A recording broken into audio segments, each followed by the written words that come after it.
ഇന്നലെ വരെ ഞാൻ എന്താ പറഞ്ഞത്? UDF എടുക്കുന്ന ഏത് സ്ഥാനാർത്ഥിക്ക് പിന്തുണ കൊടുക്കും, ഏത് സ്ഥാനാർത്ഥിക്ക് പിന്തുണ കൊടുക്കുമെന്ന് പറഞ്ഞതിന്റെ അടിസ്ഥാനം എന്താ? ആർക്ക് മത്സരിക്കാന്നാണോ? അവിടെ ജയിക്കാൻ കഴിയുന്ന ശേഷിയുള്ള ജനങ്ങളുമായി ബന്ധമുള്ള എല്ലാ സാമൂഹ്യ ക്രമങ്ങളും ഒരുമിച്ച് കൂട്ടി ജനങ്ങളുടെ മുന്നിൽ എന്താ പറയുക നിഷ്പക്ഷനായി നിന്നുകൊണ്ട് വോട്ട് നേടാൻ കഴിയുന്ന ഒരു സ്ഥാനാർത്ഥിയെ നിർത്തണമെന്നാണ് ഞാൻ പറഞ്ഞിരുന്നത്. അതാണ് അതിന്റെ പച്ച മലയാളം. അതിന് വിരുദ്ധമായിട്ടുള്ള ഒരു തീരുമാനം എടുത്തു കഴിഞ്ഞാൽ എങ്ങനെ നമുക്കത് സപ്പോർട്ട് ചെയ്യാൻ പറ്റും? ഇപ്പൊ ഈ പറഞ്ഞു തന്നെ അതിന്റെയൊക്കെ കാരണം.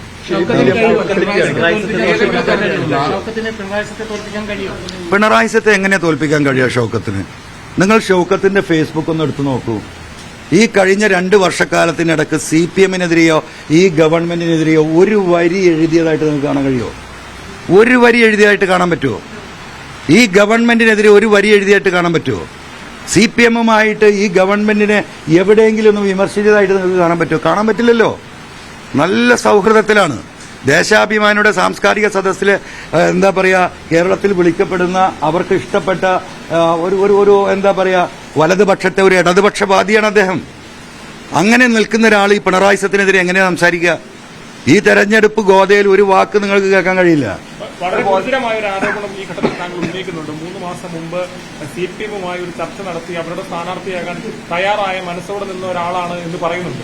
വളരെ ഗൗരവമായിട്ടുള്ള ആരോപണമാണ്. അപ്പോൾ എന്ത് അടിസ്ഥാനത്തിലാണ്, തെളിവിന്റെ അടിസ്ഥാനത്തിൽ? നിങ്ങൾ നിലമ്പൂർ പോയ അന്വേഷണം അറിയും. നിങ്ങൾ ഇവിടെ ഇങ്ങനെ വീട്ടിൽ നിൽക്കുന്നുണ്ടാണ്. നിലമ്പൂർ പോയാൽ നിങ്ങൾക്കറിയാം. നിങ്ങളാരും അറിഞ്ഞിട്ടില്ലേ? അല്ല, നിലമ്പൂരിലെ എല്ലാ രാഷ്ട്രീയക്കാർക്കും ഇത് അറിയാലോ. അത് വയനാട്ടിൽ വെച്ചിട്ടാണ് ചർച്ച നടത്തിയത്. പാർട്ടിയുടെ സംസ്ഥാന സെക്രട്ടറിയുമായിട്ടാണ് ചർച്ച. അല്ല, ഞാനത് വിശദീകരിച്ചല്ലോ. വിശദീകരിച്ചു.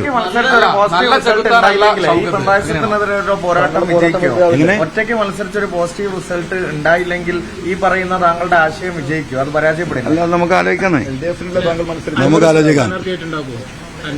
അല്ല, അതുകൊണ്ടാണല്ലോ പറഞ്ഞത് 2 ദിവസം കഴിഞ്ഞ് ഞങ്ങൾ സ്റ്റേറ്റ് കമ്മിറ്റി ഉണ്ടാകും. അതിനുമുമ്പ് ഞങ്ങൾ ഈ പഠനങ്ങൾ നടത്തും.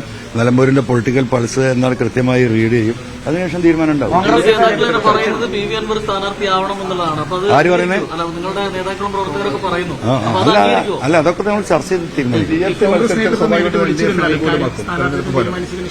ഇല്ല, കോൺഗ്രസ് നേതൃത്വത്തെ അറിയിക്കാറുണ്ടോ? കോൺഗ്രസ് നേതൃത്വത്തിന് എന്താ അറിയിക്കാനുള്ളത്? എന്തെങ്കിലും തരത്തിലുള്ള ഒരു ഉപാധികളോ മുന്നോട്ട് വെക്കാം. All the best for everybody. ഈ ഒരു ഓൾ ദി ബെസ്റ്റ് അവസാനം കൂടിയാണോ? അതായത് കോൺഗ്രസുമായിട്ടുള്ള ബന്ധം വഴിപിരിയുന്നു എന്നുള്ളതിന്റെ ഒരു അവസാനം കൂടിയാണോ? അല്ല, അതൊക്കെ നിങ്ങൾക്ക് എന്തുകൊണ്ടെന്ന് പറയാം. ലാസ്റ്റ് ഈ TMC മത്സരിക്കുകയാണെങ്കിൽ സ്വാഭാവികമായിട്ടും ഈ തെരഞ്ഞെടുപ്പ് അപ്പോൾ താങ്കളുടെ പോരാട്ടം വെറുതെ ആവില്ല അവിടെ? എങ്ങനെ? TMC മത്സരിക്കുകയാണെങ്കിൽ സ്വാഭാവികമായിട്ടും തെരഞ്ഞെടുപ്പ് ഫലം LDF അനുകൂലമാക്കും. അപ്പൊ താങ്കളുടെ പോരാട്ടം വെറുതെ ആവില്ല? അല്ല, അത് നമുക്ക് അപ്പാലേക്കാന്ന്.